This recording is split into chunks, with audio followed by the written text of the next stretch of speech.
Hi friends, welcome to JP's life style. இன்றைக்கி நான் evening வீட்டுக்கு வந்த உடனே ஃபஸ்ட்டு ஒரு சின்ன கிளிப் இந்த வீடியோ பாருங்கள். பக்கத்துலேயே ஒரு மாமரம், 2 மாமரம் இருக்குது. அதில் வந்து டெய்லி இப்படி தான் ஈவினிங் போல் கிளி வந்து நல்லா மாம்பழம் சாப்பிட்டுட்டே இருக்கும். என்னோடய ஈவினிங் இன்றைக்கி எப்படி போகுதுங்கிறத பார்க்கலாம். வாங்க வீடியோக்குள்ளே போகலாம். ஃபஸ்ட்டு நான் வந்து கடையிலேருந்து வீட்டுக்கு வந்த உடனே ஒரு 5:30 வந்தேன் அப்படின்னா, ஃபஸ்ட்டு டீ போட்டு கடை கீழே அந்த ப்ளூ கலரில் கம்பி கட்டி தெரியுது பார்த்திங்களா, அதுதான் மளிகை கடை அப்பாவோடது. அங்கே வந்து ஃபஸ்ட்டு டீயை நான் கட்டி விட்டு கீழே கயத்தில் தான் அப்படி தான் இறக்கும். எதுவாக இருந்தாலும் கயிறு வழியாக தான் நாங்கள் கொடுத்துக்கிறது வாங்கிக்கிறதெல்லாம். கீழே இறங்க முடியல, அதனால அது மாதிரி செஞ்சுக்குவோம்.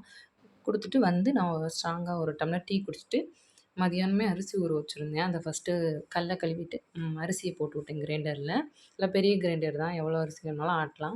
போட்டுட்டு சைட் பை சைடு வந்து நான் சிக்கன் நைட்டுக்கு என்ன டின்னர்னால் சப்பாத்தி, பெரிய பெரிய சிக்கனும் சிக்கன் கிரேவியும் செய்யலாம் அப்படின்னு பிளான் பண்ணியிருந்தேன். ஃபஸ்ட்டு சிக்கனு பெரிய பெரிய சிக்கனுக்கு என்னென்னா, சின்ன வெங்காயம் ஒரு 10 சின்ன தோல் உரிச்சிட்டு மிக்சியில் போட்டுருங்க.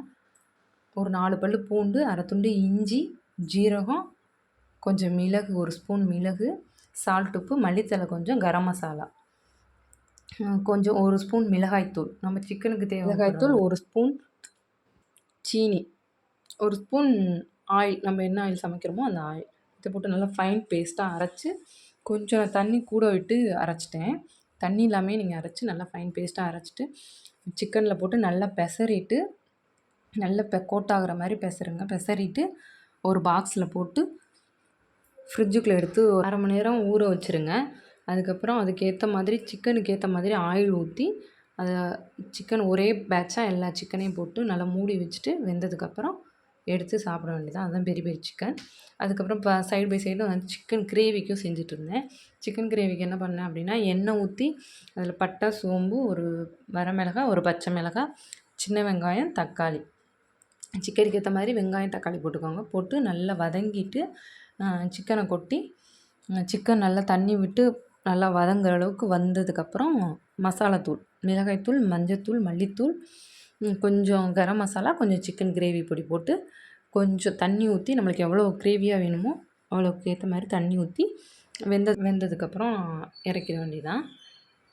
சிக்கன் கிரேவி ஒரு சைடும், ஒரு சைடு சப்பாத்தியும் தனு போட்டுட்டு இருந்தது. ஒரு சைடு சப்பாத்தி வந்து தனு போட்டு எடுத்துகிட்டு இருந்துச்சு.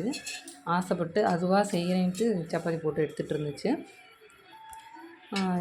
பெரிய பெரிய சிக்கன் போடும்போது நான் வீடியோ எடுக்கலை, மறந்துட்டேன். அவ்வளோதான். பெரிய பெரிய சிக்கன் போட்டு லாஸ்ட்டாக ஃபைனலாக இப்படி தான் இருந்தது. நல்லா போடும்போது கொஞ்சம் கலரே இல்லாத மாதிரி இருந்துச்சு. அதுக்கப்புறம் நல்லா கிறிஸ்பியாக நல்லா டேஸ்டியாக இருந்துச்சு. ரொம்ப ரொம்ப பிடிச்சிருந்தது பெரிய பெரிய சிக்கன் தான். அன்றைக்கி ரொம்ப நல்லா இருந்துச்சு. அன்றைக்கி தான் ஃபஸ்ட் டைம் செஞ்சுருந்தேன். ரொம்ப பிடிச்சிருந்தது.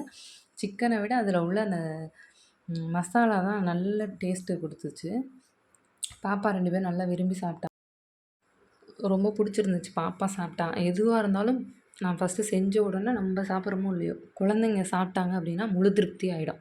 பரவாயில்ல, நம்ம செஞ்சதுக்கு வேல்யூ கிடச்சிருச்சு அப்படிங்கிறது மாதிரி. அதான் மாவை கரைச்சி வச்சுட்டு அன்றைக்கி வேலை முடிஞ்சுது. எப்போதுமே இந்த மாதிரி ஒர்க் இருக்காது. மாவாட்டுற அன்றைக்கி மட்டும் கொஞ்சம் ஹெவியாக இருக்கும் ஒர்க்கு. என்னோடய சேனல் பிடிச்சிருந்தா லைக் பண்ணுங்கள், ஷேர் பண்ணுங்கள், சப்ஸ்கிரைப் பண்ணுங்கள். தேங்க்யூ. பாய்.